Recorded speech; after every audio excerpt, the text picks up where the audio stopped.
करें प्रचार boycott Muslims का। आपने देखा होगा कि बहुत से लोग बाएं कंधे से दाएं बाजू की ओर एक कच्चा धागा लपेटे रहते हैं। इस धागे को जनेऊ कहा जाता है। जनेऊ 3 भागों वाला एक सूत्र होता है। जनेऊ को संस्कृत भाषा में यज्ञोपवीत, यज्ञ प्लस उपवीत, संधि विच्छेद कहा जाता है और यह सूत से बना पवित्र धागा होता है जिसे व्यक्ति बाएं कंधे के ऊपर तथा दाईं भुजा के नीचे पहनते हैं, अर्थात इससे गले में इस तरह डाला जाता है कि वह बाएं कंधे के ऊपर रहे। जनेऊ को उपवीत, यज्ञ सूत्र, व्रतबंध, बलबंध, मोनिबंध और ब्रह्मसूत्र और उपनयन संस्कार भी कहते हैं। उपनयन का शाब्दिक अर्थ है पास या सन्निकट ले जाना, लेकिन किसके पास? जाहिर सी बात है कि इसका अर्थ ब्रह्म, ईश्वर और ज्ञान के पास ले जाना होता है। ये हमारे सनातन हिंदू धर्म के 16 संस्कारों में से एक प्रमुख संस्कार है और सनातन हिंदू समाज का हर वर्ग जनेऊ धारण कर सकता है, क्योंकि जनेऊ धारण करने के बाद ही द्विज बालक को यज्ञ तथा स्वाध्याय करने का अधिकार प्राप्त होता है। द्विज का अर्थ होता है दूसरा जन्म। सीधे शब्दों में इसका मतलब हुआ मूढ़ता से ज्ञान की ओर के लिए जन्म। इसलिए हमारे हिंदू सनातन धर्म में प्रत्येक हिंदू को जनेऊ पहनना और उसके नियम का पालन करना अनिवार्य माना जाता है। लेकिन क्या आप जानते हैं कि जनेऊ में 3 सूत्र ही क्यों होते हैं? असल में ये 3 सूत्र देवरण, पितृऋण और ऋषि ऋण के लिए होते हैं और यह सत्व, रज और तम का प्रतीक है। यह गायत्री मंत्र के 3 चरणों का भी प्रतीक है और यह 3 आश्रमों का प्रतिनिधित्व करता है। इसलिए संन्यास आश्रम में यज्ञोपवीत को उतार दिया जाता है।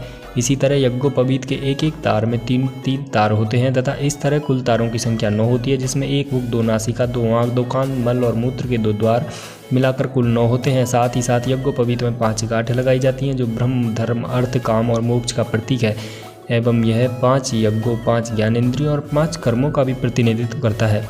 यही कारण है कि समाज का हर वर्ग जनेऊ धारण कर सकता है। जनेऊ की लंबाई 96 अंगुल होती है, जिसका तात्पर्य है कि जनेऊ धारण करने वाले को 64 कलाओं और 32 विद्याओं को सीखने का प्रयास करना चाहिए।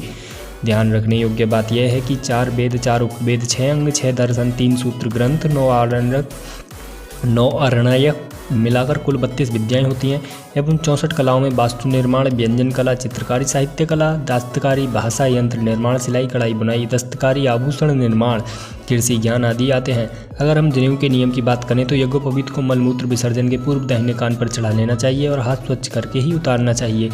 इसका स्थूल भाव यह है कि यज्ञोपवीत कमर से ऊंचा हो जाए और अपवित्र न हो।